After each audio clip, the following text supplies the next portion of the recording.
Witam w serii 5 ciekawostek na kanale Podróże te małe i te duże.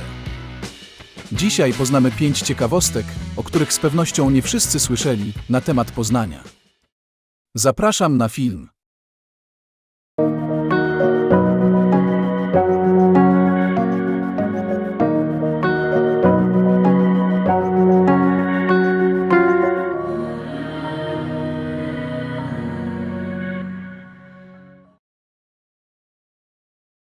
Jeśli chcesz być powiadamiany na bieżąco o nowych filmach na moim kanale, kliknij przycisk subskrybuj pod tym filmem. Zaczynamy. 1. Rogale świętomarcińskie.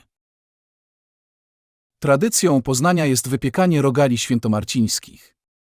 Tradycja ta sięga roku 1891. Gdy zbliżał się Dzień Świętego Marcina, ówczesny proboszcz parafii pod wezwaniem właśnie Świętego Marcina zaapelował do wiernych, aby wzorem patrona zrobili coś dla biednych. Jeden z poznańskich cukierników, Józef Melzer, upiekł 3 blachy rogali i przyniósł pod kościół. W następnych latach dołączali do niego inni, żeby każdy tego dnia mógł najeść się dosyta. Bogatsi poznaniacy kupowali smakołyk i oddawali go biednym za darmo.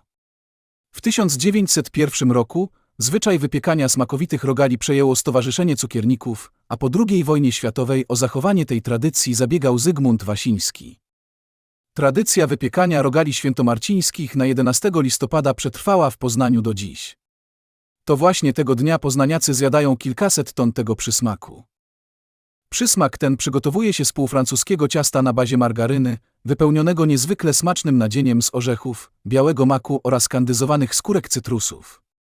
Rogal z wierzchu polany jest zazwyczaj lukrem i posypany garścią posiekanych orzechów bądź migdałów. Aż ślinka cieknie. Co ciekawe, od roku 2008 rogal świętomarciński znajduje się na unijnej liście produktów posiadających certyfikat chronionego oznaczenia geograficznego, który decyduje o tym, jakie warunki musi spełniać dana potrawa, by móc nosić daną nazwę. Certyfikowany rogal świętomarciński jest wypiekany tylko w Poznaniu i w wyznaczonych powiatach Wielkopolski. 2. Stos czarownic. Pierwszy na ziemiach polskich stos dla czarownicy zapłonął właśnie w Poznaniu, na Chwaliszewie, w roku 1511. W tamtym czasie to właśnie w Chwaliszewie, dzisiejszej dzielnicy Poznania, znajdowały się warzelnie piwa, niezwykle powszechnego dla mieszkańców trunku. Kobietę oskarżono o zatrucie wody w kadziach browarów, przez co poważnie zatruła się duża część mieszkańców. O spowodowanie tej tragedii mieszkańcy zaczęli podejrzewać kobietę, która w okolicy zajmowała się ziołolecznictwem, nazywaną znachorką lub wiedźmą. Niestety kobiecie postawiono zarzut rzucenia czarów i finalnie skazano na śmierć przez spalenie na stosie. Była pierwszą kobietą na ziemiach polskich, którą spalono na stosie za używanie czarów. 3. Targi poznańskie. Poznań jest najstarszym ośrodkiem wystawienniczym w Polsce. Targi poznańskie powołano do życia w roku 1921 na wzór targów lipskich. Są więc jednym z najdłużej działających w Europie organizatorów targów. Międzynarodowe targi poznańskie przez lata były oknem na świat, zwłaszcza kolorowy świat zachodu. Co ciekawe, to właśnie na targach w Poznaniu miała oficjalną premierę Coca-Cola. Przez wiele lat Coca-Cola była produktem trudno dostępnym, stając się symbolem wolności Zachodu. To również na targach pokazano pierwszy telewizor w Polsce, miały tu również swoje premiery samochody i wiele innych sprzętów czy produktów. W 1956 roku natomiast, dzięki zagranicznym dziennikarzom przybyłym na targi, świat dowiedział się o wielkim strajku robotników w Poznaniu i jego krwawym tłumieniu przez władze. Obecnie Międzynarodowe Targi Poznańskie to największy w kraju i jeden z większych w Europie ośrodków targowych. 4. Chrzest Mieszka I. Co również ciekawe, to prawdopodobnie w Poznaniu odbył się chrzest Polski, a precyzyjniej chrzest Mieszka I. Odbył się w 966 roku, dokładnie na Ostrowie Tumskim w Poznaniu. Chrzest zmieniał zarówno sytuację wewnętrzną, jak i zewnętrzną państwa Mieszka. Przyjęcie jednej, wspólnej religii osłabiało wpływy kapłanów pogańskich kultów wśród podbitych przez Mieszka plemion i sprzyjało umocnieniu jego władzy. Dla Polski chrzest stał się momentem zwrotnym w historii i wprowadził ją w orbitę wpływów kultury chrześcijańskiej, a Mieszka do grona równych sobie rangą panujących władców. Co ciekawe, zarówno Mieszko I, jak i jego syn Bolesław Chrobry zostali pochowani obok siebie w poznańskiej katedrze.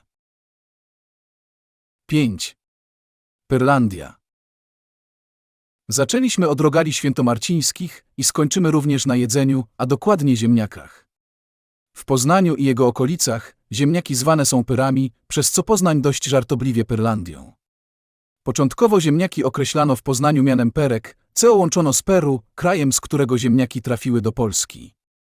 Później powszechniejsza stała się nazwa pyry. Co ciekawe, pyra upowszechniła się na wielkopolskich stołach dopiero w XVIII wieku, za panowania Augusta III. Pyra jest podstawą takich regionalnych dań jak szagówki, płyndze, pyrczoki czy szare kruchy. To właśnie w Poznaniu znajduje się jedyne muzeum pyry w Polsce, poświęcone w całości ziemniakowi. O dużej symbolice ziemniaka w Poznaniu świadczy również odsłonięty podczas Dni Pyrlandii w 2007 roku pomnik pyry. Pomnik ten stanowi 5-tonowy głaz, który swoim kształtem przypomina właśnie ziemniaka.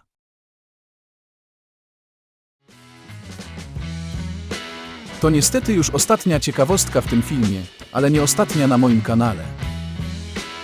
Jeśli chcesz dowiedzieć się więcej na temat Poznania, zwiedzić rynek i cytadelę, zapraszam na film o Poznaniu na moim kanale. Link umieszczam w opisie filmu.